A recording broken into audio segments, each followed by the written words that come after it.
Matthew's Episcopal Church in St. Paul. He is author of People of the Way, Renewing Episcopal Identity, published by Morehouse in 2012, which was the one-book study for the diocese a year ago. And many have read it and more are reading it now, as well as The Missional Church in Perspective, mapping trends and shaping the conversation. He's on to another book now. He's a graduate of Stanford University. That's where he got his bachelor's degree. Yale Divinity School with an MDiv, and Luther Seminary with a PhD in Congregational Mission and Leadership. He has served congregations in Virginia and Connecticut. His experience growing up in a secular home, he will tell you, in California, has shaped his commitment to helping the church cultivate Christian community with new populations and generations in today's changing world. Please welcome Dr. Dwight Zscheile.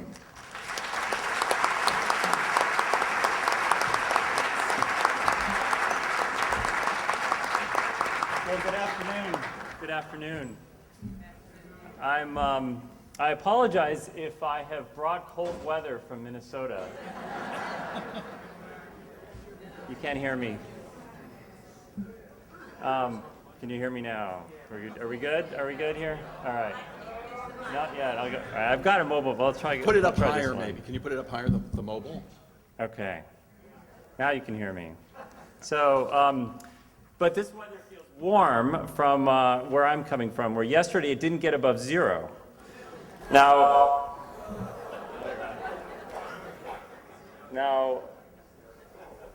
let's see if we can get this sorted out. So I'm going to begin by showing you a couple pictures of where I grew up, and the fact that I live in Minnesota right now is very odd when you see some of these photos, right? So this is where I grew up in Santa Cruz County, California, in a beach town. And on Sunday mornings, I was doing what the people in those photos were doing: surfing, playing beach volleyball, things like that. I wasn't going to church because, as you can see from this picture, going to church where I grew up is a really unusual thing to do. A very odd thing to do, a very countercultural thing to do. You can see that big sea of blue on that pie chart, what the sociologists call the Unclaimed, those who profess no religious affiliation or connection to a religious community, sometimes known as the Nones, N-O-N-E-S, who check none on the religious affiliation surveys. And I was growing up in a story that I think a lot of people in our culture today are inhabiting, and it goes something like this: that life is something that you have to author yourself. You have to construct your own sense of identity and meaning and purpose. You have to write your own story, because very little is given to you by the culture. Community is not something that's inherited, that's accessible, but something you have to kind of cobble together out of whatever materials you can find at hand. And if that's the case, it's inherently unreliable and fragile and fluid. So I was living in this story in which, you're pretty much on your own to make it up as you go along, and there's not a lot of grounds for forgiveness or grace in that story. There's a lot of competition, and indeed I was pretty cynical even by the time I got to high school. Now, it would never have occurred to me that church could be an answer to my search for meaning, purpose, identity, and community. Now, there are some churches in the town I grew up in, but I saw them as sort of like religious clubhouses. There was something going on in there, but I had no idea what it was. And the thought of showing up on Sunday morning when all those people were gathering and entering into what they were doing is really intimidating. So church had to come to me, where I was. And thankfully, God used a number of ordinary people to speak to me, to reach out to me, and including when I got to college, some Christians who went up and down my freshman dorm hallway knocking on doors and, basically asking people whether they wanted to talk about spiritual things. And I was glad to welcome them in. Now, do you think they're Episcopalians? No. They were from Campus Crusade for Christ. And to this day, I'm grateful that they cared enough about me to come find me where I was.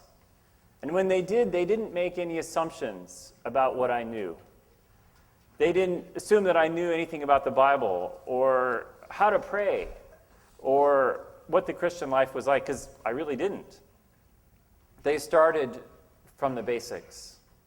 Now, I didn't last all that long with them before I found myself kind of arguing theology a lot. It wasn't a good fit for me theologically. And so I eventually found my way into Anglicanism.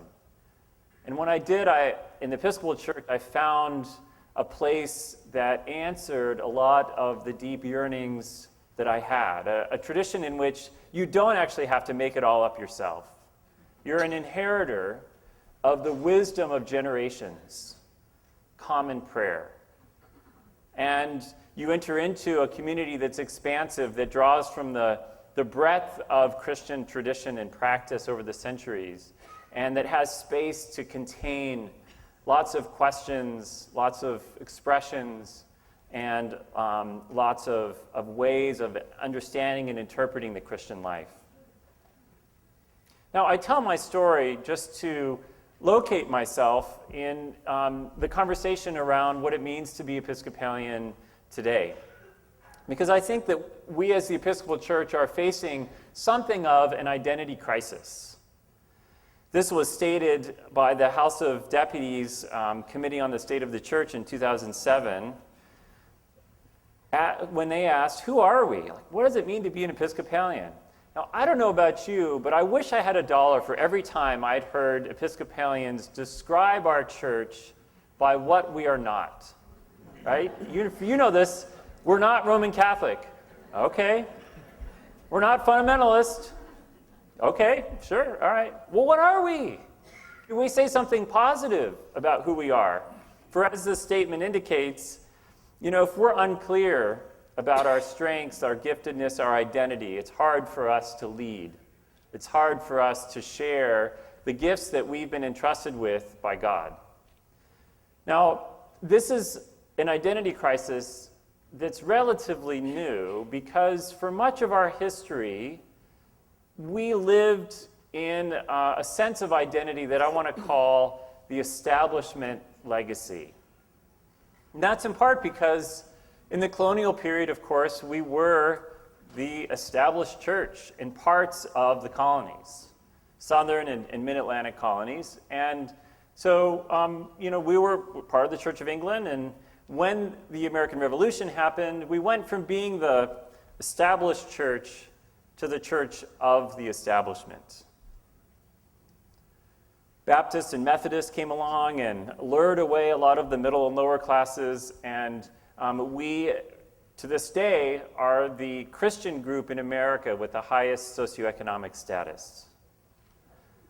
So being the church of the establishment brought with it a certain sense of purpose in American life. And I want to just play out a couple of pieces of that.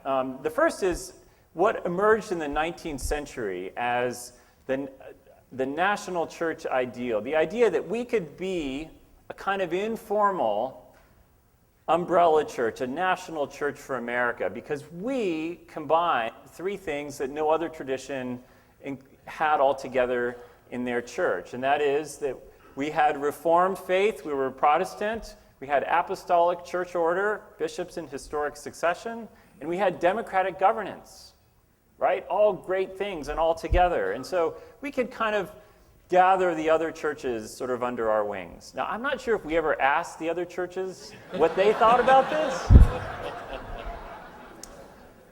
But then again, we Episcopalians have generally not lacked self-confidence, right?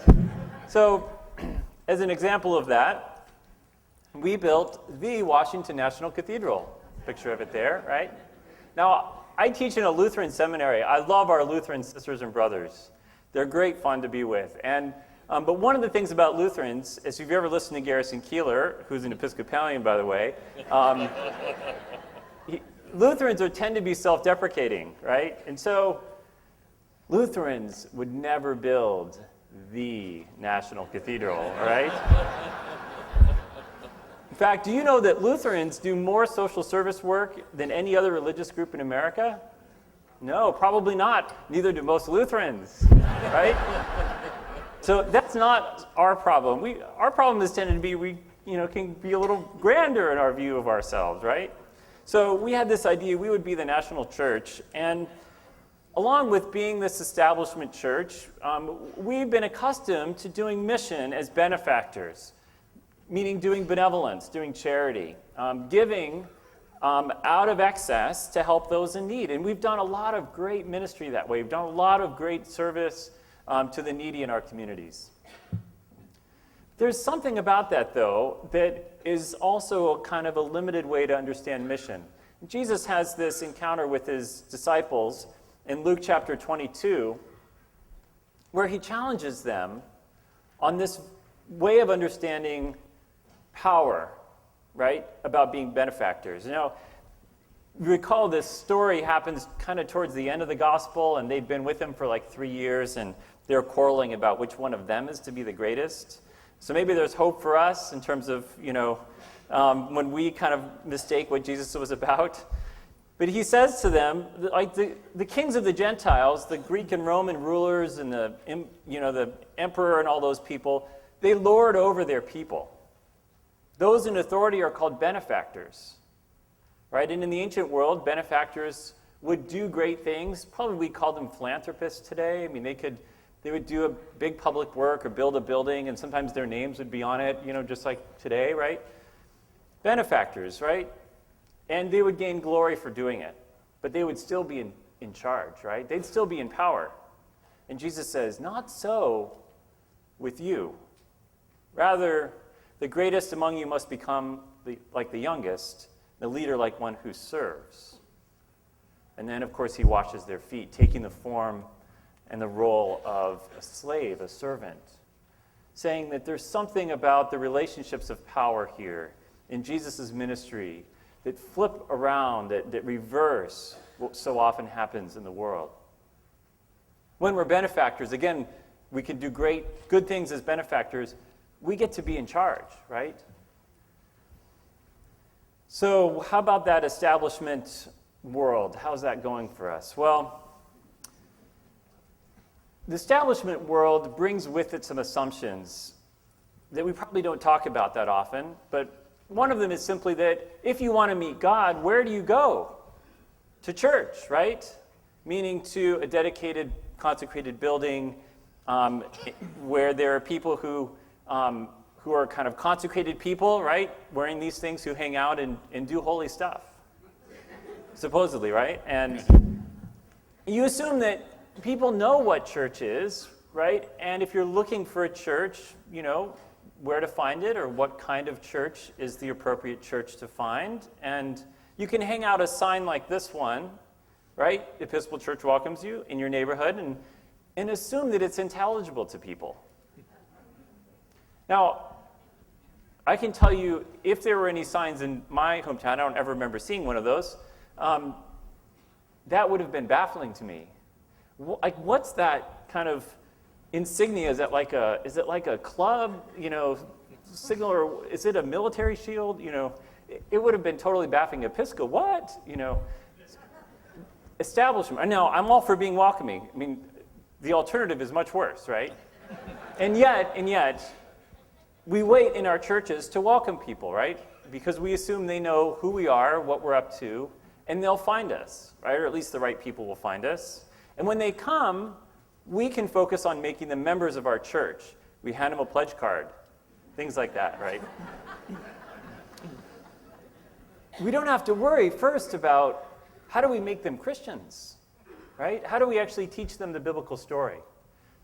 This became very clear to me as I was serving a congregation in Northern Virginia outside of D.C. that had, it was at the time America's fastest growing and second most unchurched county.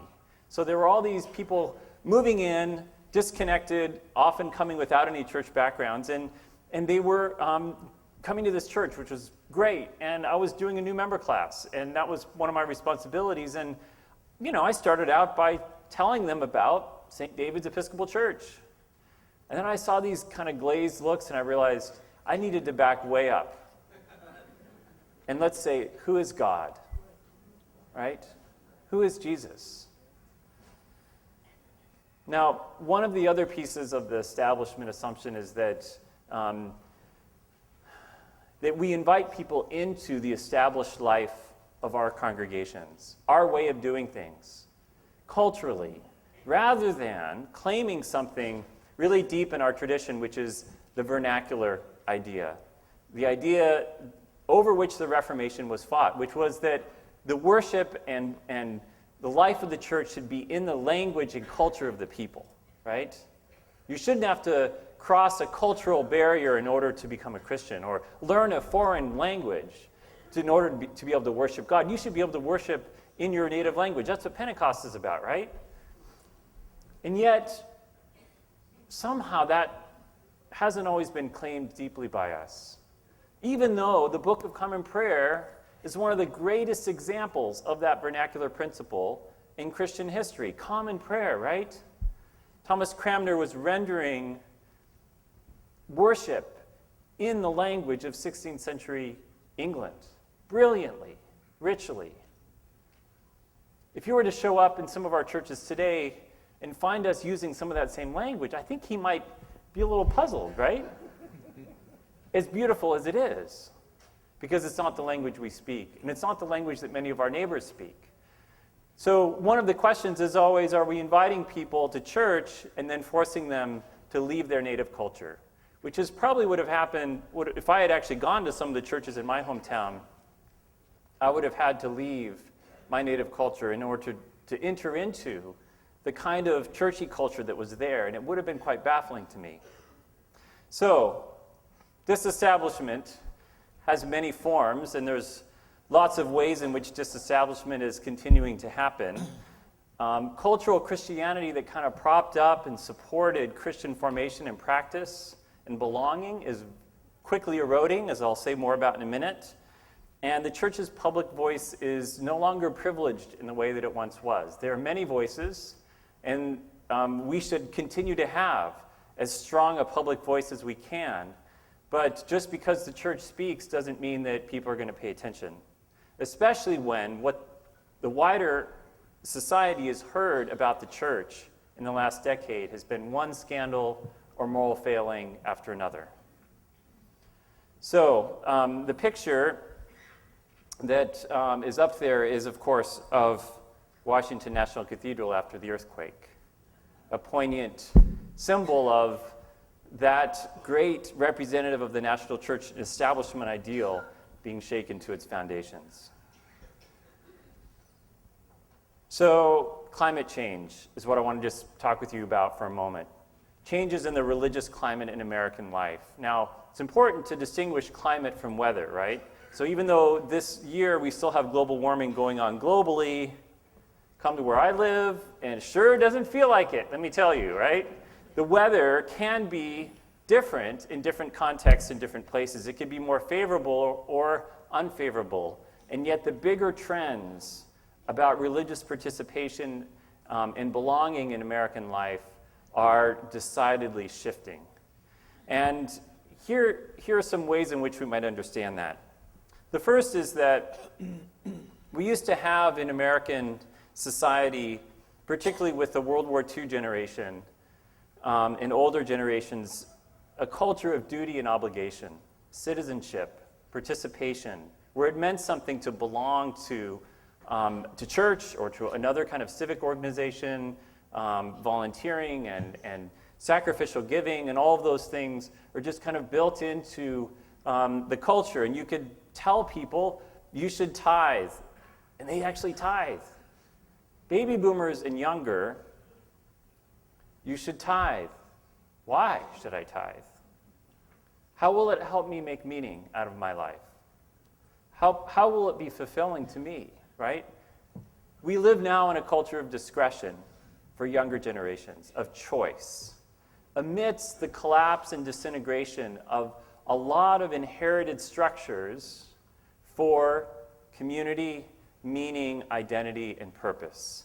Things like career, Whereas once you could, train for a career and have a career over the course of your life.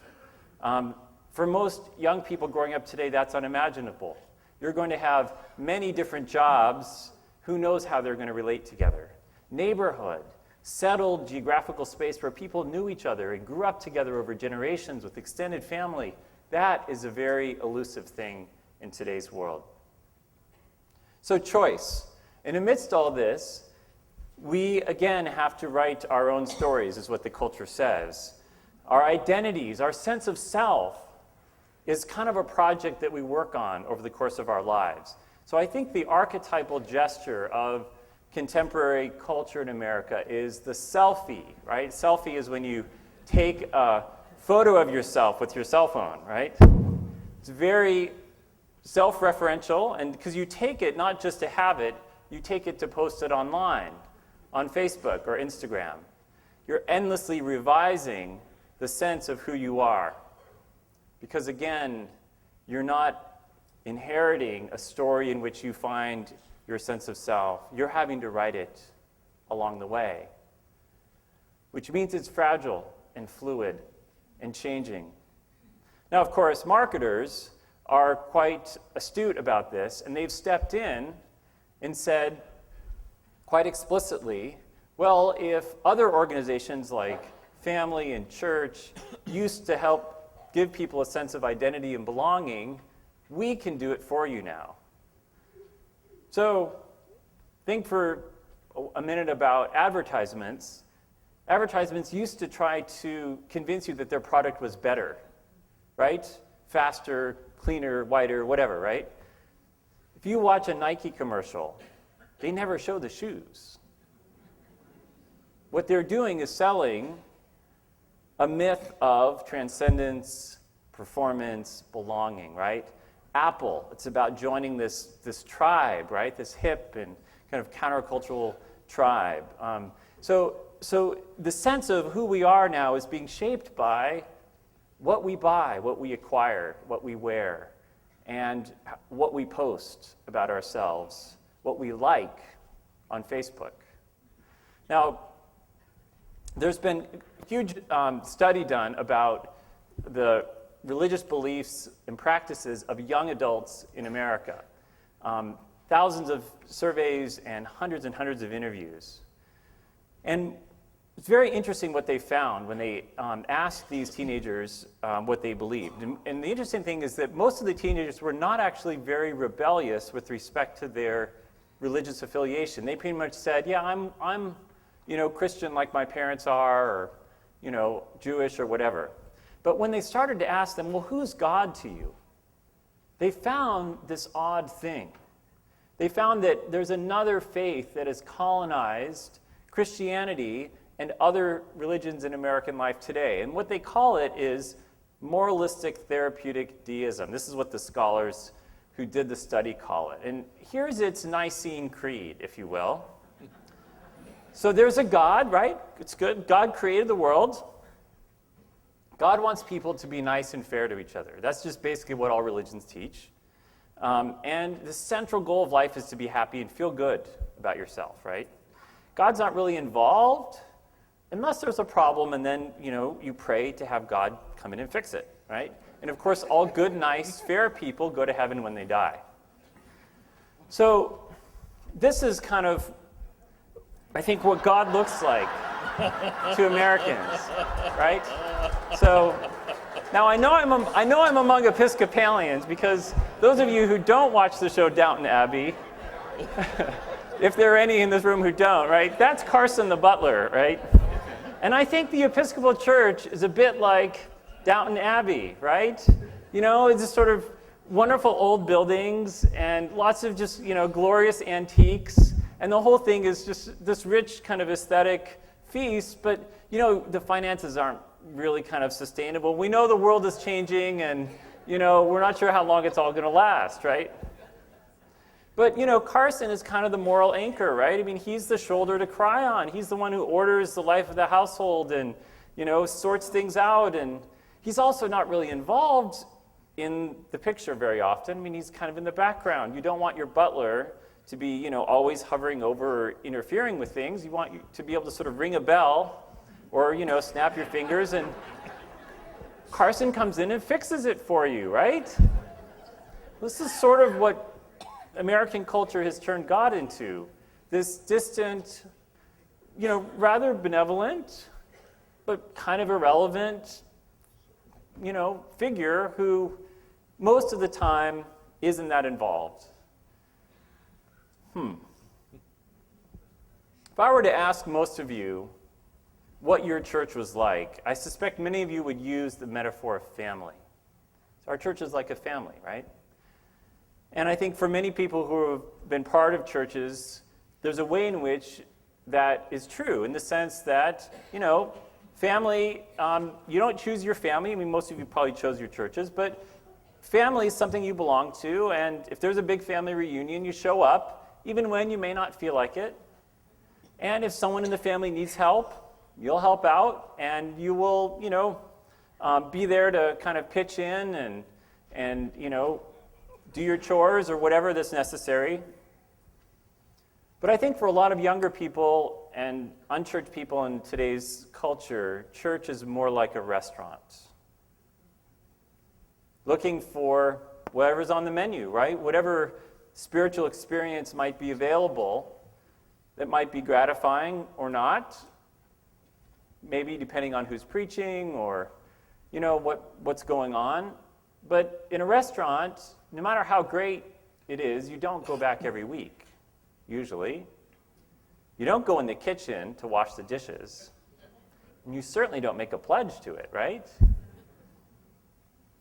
Because we live in a culture that says that the individual self is at the center of the universe, and that human life is about having a series of experiences that are gratifying. That's what human flourishing has been reduced to in American society today. And so church is just one more means toward that end, or not for a lot of people, right? Because if your functioning theology is moralistic, therapeutic deism, you don't need church for that. Much easier just to watch Joel Osteen or go to Starbucks. You have to deal with committees and budgets and crabby people maybe that you don't like, and all that kind of stuff.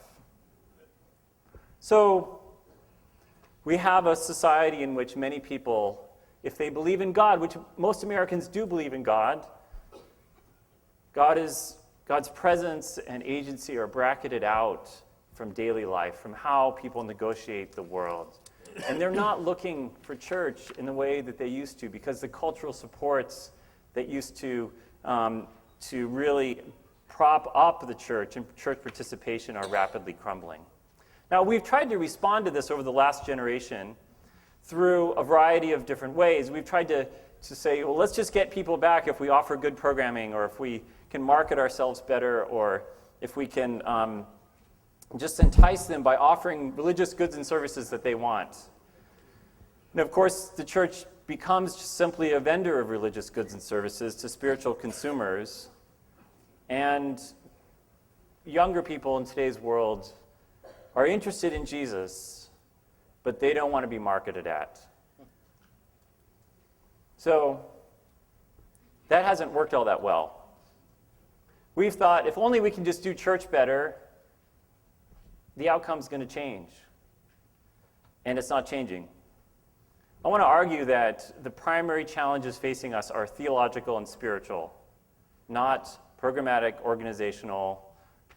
They're about spiritual experience and theological identity. And just one quick statistic on this. They did a study where they asked members of congregations to rate the spiritual vitality of their own congregation. And only 28% of Episcopalians in this study said that their own congregation had high spiritual vitality. 28%. This isn't like outsiders coming and trying to observe whether it's spiritually vital. These are people who are already there, right? Only 28%. Now, the Lutherans, it's only 15%. But Lutherans are self-deprecating, right? So maybe our number is kind of inflated, and theirs is probably a little too low, right? But still, that's a stunning statistic for us, right? I think that the moment that we're in is one in which we need to go deeper into the tradition, and we need to recover a theological identity, a sense of who we are in God. We need to draw out of the tradition treasures new and old, as Jesus talks about in Matthew's gospel. I don't think there are any easy answers to the challenges facing us. They're the kinds of challenges that require us all to engage in new learning and experimentation, as the bishop was saying earlier today. So where are we? I think the kind of space that we're in is no longer one of establishment, no longer of being in our temples waiting for people to come and show up and join us, but more like the biblical wilderness or exile. Times in which God's people get thrust, delivered, liberated into, pushed into a space in which they don't control. A difficult space, a space of austerity, of learning what it means to be God's people. In our case, deepening our identity as disciples of Jesus, or learners. A disciple is an apprentice, a learner, a student. Not a student who sits in a classroom and gains information, but in Jesus' day, someone who followed a rabbi around and practiced a way of life in relationship with that rabbi, a holistic approach. So what I want to do is invite us into some of the sources of our own tradition in order to begin to renew the church's identity. And I want to do that by beginning with the Christian understanding of God as community, as Trinity. The crisis in today's culture and in our world is in part a crisis of community. Both people being disconnected, individuals feeling like they have to write their own story, but also many ways in which communities are distorted, in which families are broken, in which poverty and racism and oppression divide people and cultures in our world today. And yet at the heart of our understanding of God as Christians is the confession that God is a community of three persons who are different and yet not divided. A community in which there is unity without uniformity. And a community that is open for others to join. And I want to just share with you one word that if you don't already know it, you don't need to remember it, but I want you to remember the definition. And it's an old Greek word called perichoresis. Fancy old Greek word, don't worry about it if you don't know it. But the definition is circulating around the neighborhood. It's about shared life. It's about belonging together. And it echoes a sense of dancing even, right? That's what God's life is like. God is circulating around the neighborhood, not just bracketed out and aloof behind the scenes somewhere, but active in our neighborhoods and our world today.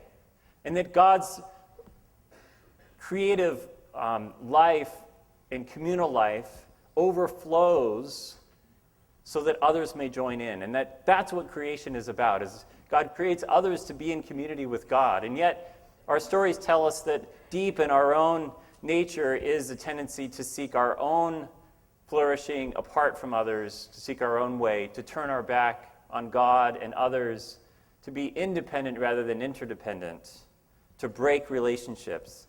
And so God's response to this is to call ordinary people like you or me and to work through them to restore community. God calls Abraham and Sarah in their 70s. Anyone have some old people in your church? God calls Abraham and Sarah in their 70s and says, I'm going to bless you so that you may be a blessing to others. But first you have to get up and go. You have to become a migrant. You have to go to places foreign and travel around. And along the way, God walks with them as they continue to make mistakes and doubt this promise. And God says, you're going to have descendants, and you're going to have a place to live. You're going to have land. And yet, It takes 25 years almost before that child Isaac is born. 25 years in which they doubt and make mistakes. This is how God works, through ordinary people whom the world seems to have forgotten. Abraham and Sarah had not been able to have a child. They were God-forsaken in the eyes of their culture. We could go through story after story of ordinary people through whom God works. Moses, Miriam, on and on, all the way through, as God works through particular people for the sake of the universal. And that story reaches its climax in Jesus, where God shows up in the neighborhood where we are to join up in our life, in human flesh, to share our place, to participate fully in human life so that we might participate once again in God's communal life. Now, Jesus' ministry takes place circulating around the neighborhood, doesn't it? He doesn't just hang out in the temple and say, everyone come to where I am, right? He's constantly inviting himself over to other people's houses. He's hanging out with Martha and Mary. He's inviting himself over to Zacchaeus' house, the kind of, corrupt Wall Street figure of his day, right? He's hanging out with clergy, Pharisee people, and he's hanging out with prostitutes, right? He's breaking all the rules as he's relying upon the hospitality of the neighborhood. And he goes to places that nobody wants to go. Ultimately, he goes to Golgotha, outside the gates of Jerusalem, where crucifixions were done, right? Because they did not want the holy city to be contaminated. Because crucifixion was the absolute worst place you could be in Jesus' cultural context. If you were a Jew, being crucified was to be cursed by God under the law. And if you were a Gentile, well, crucifixion was how the Roman Empire dealt with its traitors and rebellious slaves. It was the most shameful, painful, vulnerable, horrifying way to die. And God goes there and dies there so that we might realize there is, in fact, no truly God-forsaken place in human experience.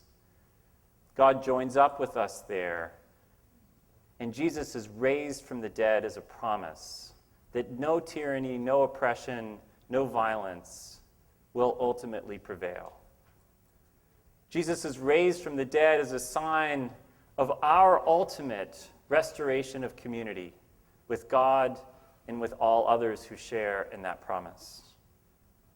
Now, in Jesus' ministry, he spent a lot of time talking about this reign or kingdom of God, this thing that's already here and also still to come, that's full of healing and forgiveness and mercy and challenging the powers that oppress and destroy life.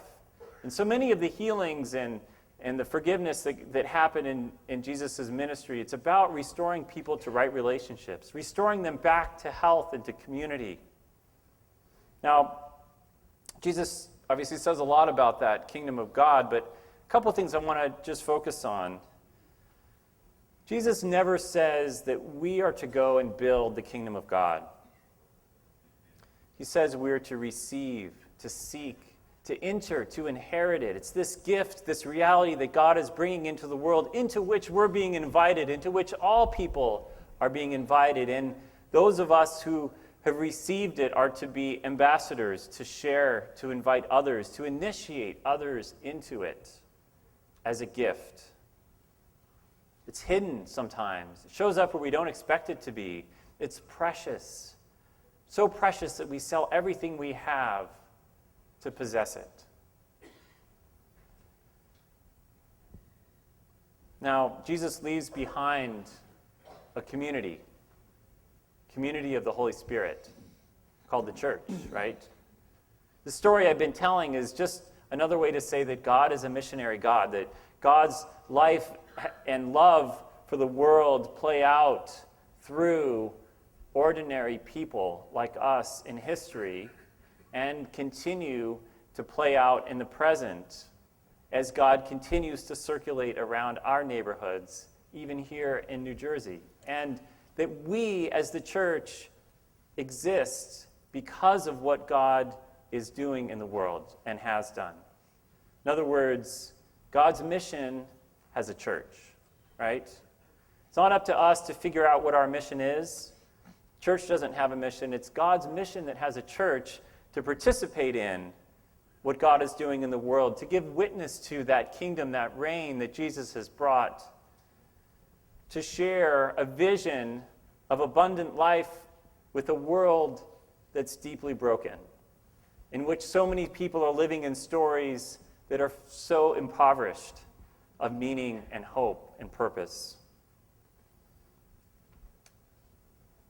Christian mission is about the forming and restoring of community. Another way to talk about this is accompanying, right? The great stories in Scripture of Jesus breaking bread with people, like the journey to Emmaus, where Jesus joins up as this couple is walking along and trying to make sense out of events that have happened and their own dashed expectations. And Jesus interprets all of what they're saying in light of the tradition. And they prevail upon him to join them at their table. And as the bread is broken, they recognize him. And their hearts burn with the passion of God's love and grace known to them in Jesus' presence. Accompaniment is a different way to be in mission than being a benefactor. When you're accompanying, you're giving and receiving. You're sharing. You see, one of the things that God does is to turn strangers into friends, to create community, to bring together people who are unlike in all sorts of ways, not to erase their differences, but to reconcile those differences into new patterns of faithfulness. Again, to bless, not just for our own sake, not as a privilege, but as a responsibility. Bless in order that we might be a blessing to the world. So my colleague Craig Van Gelder grew up on a farm on the other side of the corn curtain, right? The corn curtain is the Minnesota-Iowa border, as I learned after I moved there. He grew up on a farm on the other side of the corn curtain in Iowa. And he likes to use the metaphor of a demonstration plot to describe what the church should be, a demonstration plot for human community. Now, demonstration plots are little sections of a farm, usually on the corner, maybe the edge of a farm where some very public roads drive by, and it's where they try out new farming techniques or seed types or fertilizers. And this is because farmers aren't going to adopt a new seed or fertilizer or technique without watching it in real time, right? Something we can all understand. Can't just be a great idea. They want to drive by in different weather conditions and over the course of a season see what actually comes forth out of that soil. So demonstration plots are public ways in which some new thing, some alternative to the status quo can get demonstrated publicly to the world. Now, sometimes there are weeds in the demonstration plots. Sometimes things don't go quite as planned. Sometimes they're not so perfect. Sometimes there's some messiness and failure in them, right?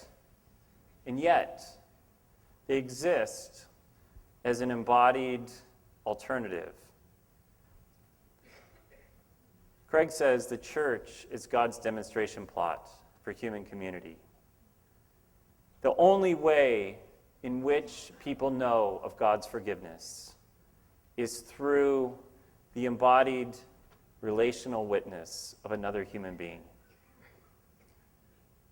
And the amazing thing about God's story is that God uses people like us even amidst the weeds and the failures and the imperfections and all of that of our local churches. God's mission as a church in the neighborhood in order to show forth to the world something of God's purposes for human community. Now, if you go back and think about the early church, they didn't have buildings to invite people to. They didn't have websites, marketing campaigns, programs, any of that stuff.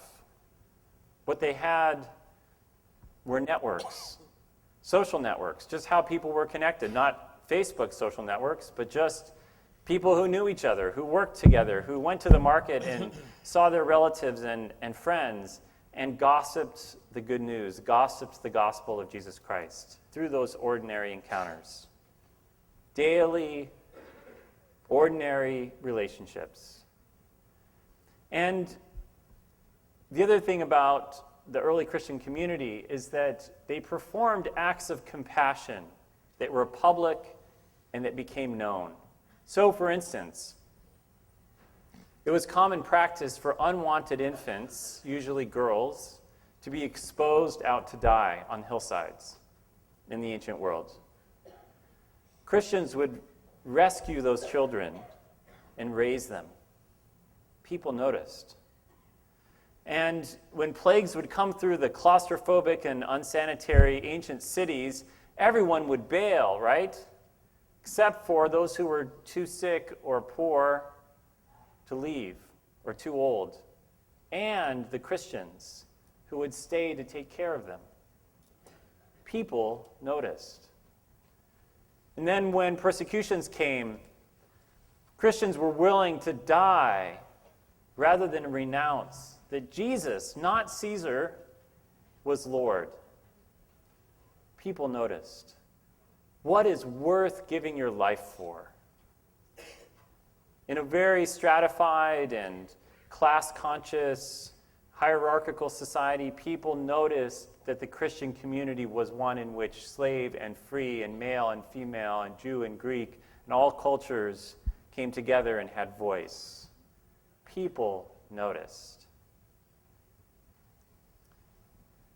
My friends, we have been accustomed in the world of establishment to trying to find all kinds of fancy fixes to the challenges facing us. But I think what we're called into are much simpler practices. Not easy necessarily, but simple. Cultivating relationships with neighbors, coming to rely upon the hospitality of our neighbors rather than simply waiting for them to show up at our doorsteps, breaking bread with them, forming community, asking about their hopes and dreams, finding ways to give witness to God's peace, God's restoring of community in Christ, in the power of the Spirit. We have been entrusted with a great gift that's not meant to die with us, but it's meant to be shared. One of my favorite texts comes from 1 Peter. Always be ready to make your defense to anyone who demands from you an accounting for the hope that is within you, yet do it with gentleness and reverence. Often Episcopalians will say, well, I can't evangelize because that means hitting people over the head with the Bible. The Bible doesn't say that. The Bible says, do it with gentleness and reverence. Give an accounting for the hope that is within you. My friends, what is the hope within us? We have to be positive and clear about that and claim it before we can be able to share it. We have to rekindle that hope. So I want to end by sharing a story of a local church, ordinary Episcopal church, that has been on an interesting journey over the last number of years. Tomorrow in my workshop, I will be telling stories about the church I serve in St. Paul, which is a different ordinary local Episcopal church that's been on a different transformational journey over the last 9 years, about trying to live into some of these ideas. But let me begin with this St. James in Great Barrington, Massachusetts. a church that has a long history. So it was actually the first congregation in the Diocese of Western Massachusetts, founded in 1762, right? Anyone have some old, long time ago churches here, right? 1700s, yep. Even earlier, maybe, yep. So this church had a great missionary history. Its first rector baptized like over 2,000 people all around New York, Vermont, and Massachusetts. And then by the time they got to the 1850s, they had built this building. Looks like an Episcopal church, doesn't it? Yeah, it's got a red door, it's Gothic. Looks a little bit like a castle, a fortress. And starting in the 1960s, like a lot of other churches, began a slow decline. Pretty expensive building, right? People are getting older. Town wasn't growing. Children were leaving, grandchildren, people weren't coming. Then one day, an odd thing happened. A section of wall behind the altar just gave way. Actually, part of it fell on the rector's car, which was parked right underneath it. So they brought in the structural engineers and building inspectors, and they looked at it and they said, whoa, this whole thing could collapse. You're not going to go back in there. I mean, I think they could retrieve a few things quickly, but they said, this church is off limits. And of course, they did some research. What would it take to fix it? Millions, as you can imagine, right? Something about the mortar and the stone being, I don't know, but the whole thing could have collapsed. So St. James became homeless.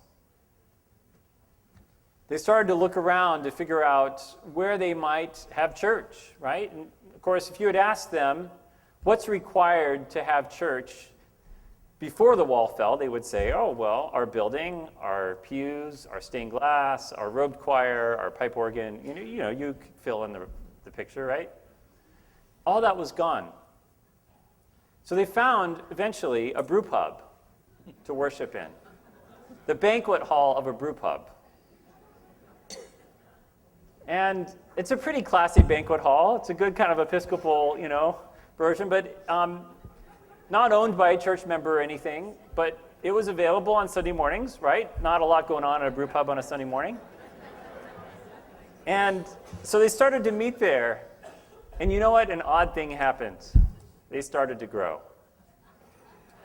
It's a lot less intimidating to show up at a brew pub than it is in that old church building, right?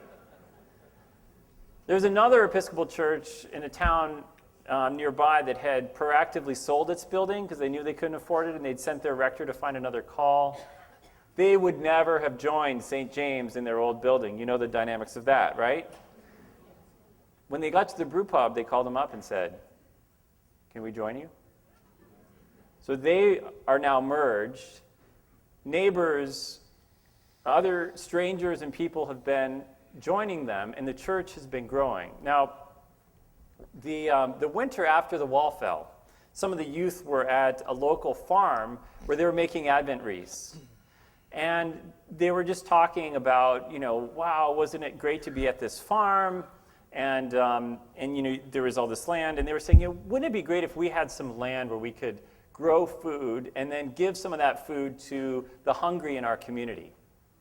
And the owner of the farm happened to be coming by, and she said, well, we've got a little corner, of the farm that's not being used. Why don't you come back in the spring and let's have a go of it? So they did. And out of that grew Gideon's Garden, named after Gideon Bostwick, the first rector, right, of the church. Gideon's Garden became a place where the youth and children really were the ones who led this, and their families came and started to grow food, and then they would take the food down and share it with the hungry in their wider community. Now, other people who were at the farm started to notice this, including the migrant workers. And they came over and they said, what are you doing? What's going on? Well, we're growing food and we're giving it away to the hungry because that's what Jesus was about. Oh, well, can we join you? And can our kids come and hang out? And so relationships started to get formed. And next thing you know, the acreage got expanded, and Gideon's garden began to take up more of the space.